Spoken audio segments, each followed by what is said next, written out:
Good afternoon, folks. It's myself in Clover Hill Prison here, 1st of February 2024, approximately 2:40 on the Thursday evening. My intention today was to actually do do a bit of a podcast for Emma and Shane and Katie and Amelia and little Lauren. But given what has gone on legally this week, my main concern would be that the small group who are receiving this may may may use the following information and see how they can progress things. As I've already stated, Maddie, the solicitor, was in here last Saturday. The meeting lasted 20 minutes. I told Maddie that we needed to see we wanted to see all the dealings behind Foley's as to how Seamus McEnany ended up with it. We needed to see how he had we wanted to see the design part, the paperwork between himself and a designer in relation to the Foley's, what the concept that's in Foley's, which is actually the Shorty's concept. Now, come back to November 2018, the 20th, when we were told on that particular day, Mickey McDonald was there, Emma's brother, Peter, was there, what do you call her?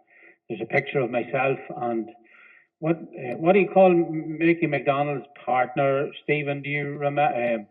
Don't know. Do you know who I'm speaking?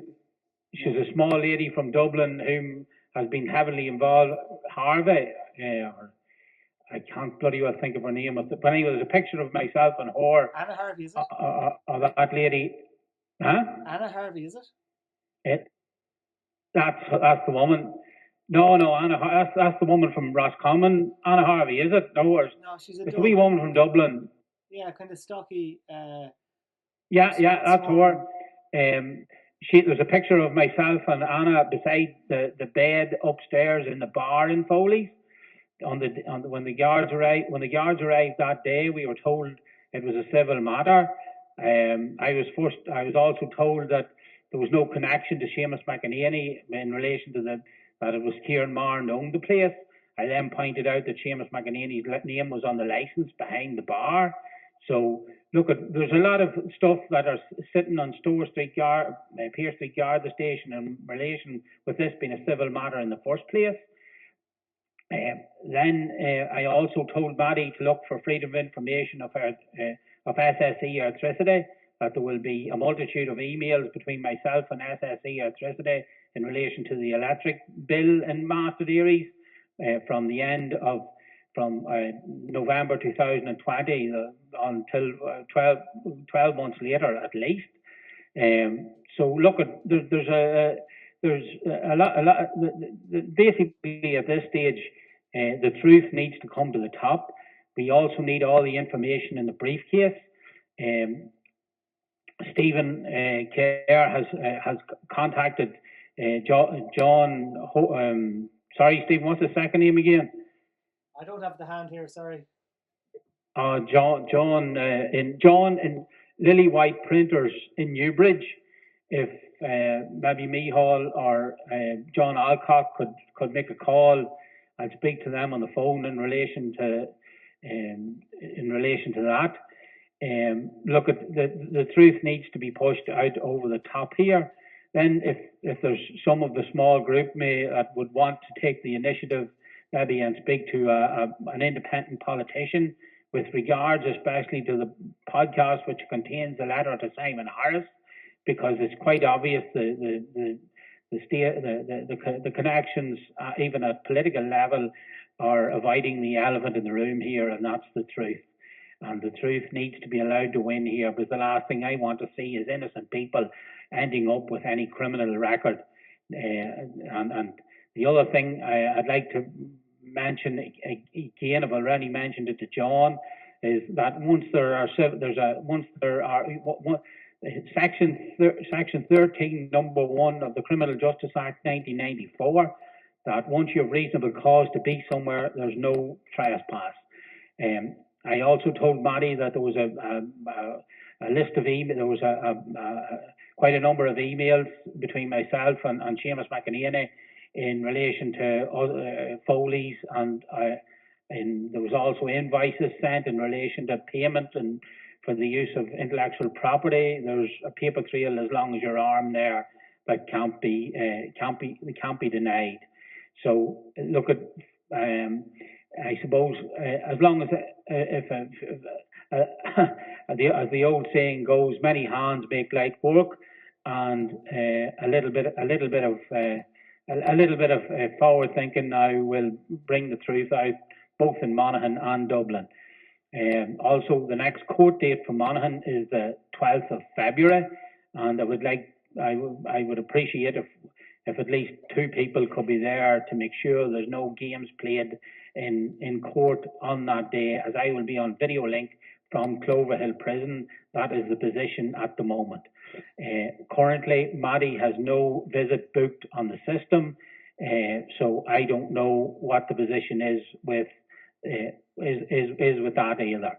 Now, in relation to Emma and the 4 good people, I've spoken to Lauren a few times, the youngest girl, in the last few months. Other than that, I've had no contact with Emma or the older children. But they're all good people. They're all hammering away, and they're all keeping the sunny side out, and they're doing their best. The other thing is that at this stage, even Byron Jenkins, I'll give him a ring maybe over the course of the weekend, that I would like just to run past him in relation to the house now. I don't even think that the AIB they'd have to go for a whole new they'd have to start new proceedings, given the time that has passed now.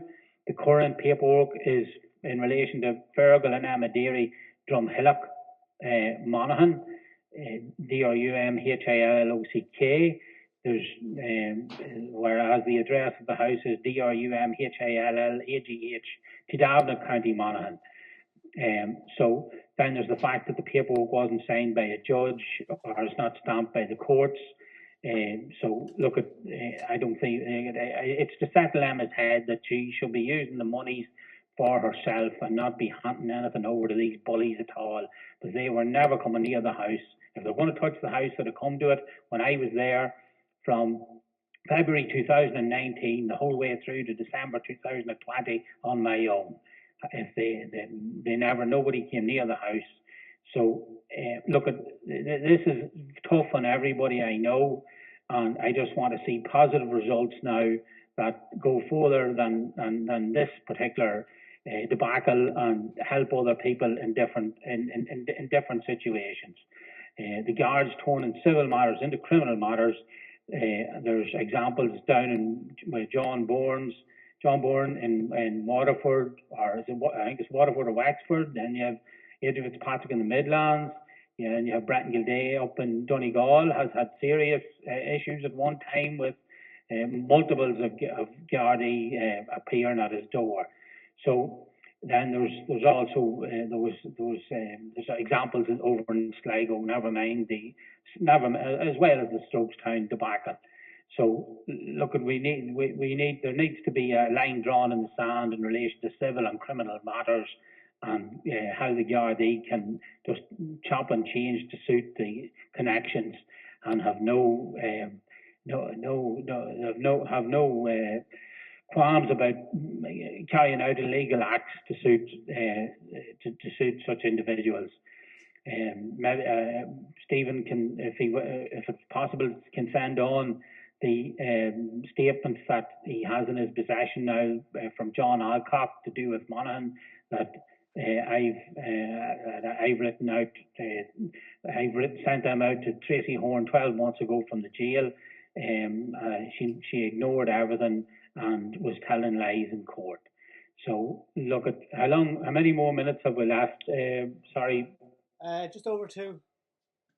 Just over 2. Well, look at that, folks. Look at we leave it like that for now. I think that's enough food for thought for a few people who need to know. And I'm sure Pierce Doherty or maybe one of those good independent TDs would love to see that bit of that podcast in relation to Simon Harris and the letter that he has ignored to do with multi-million euro fraud. That's no doubt, and just one example in the country.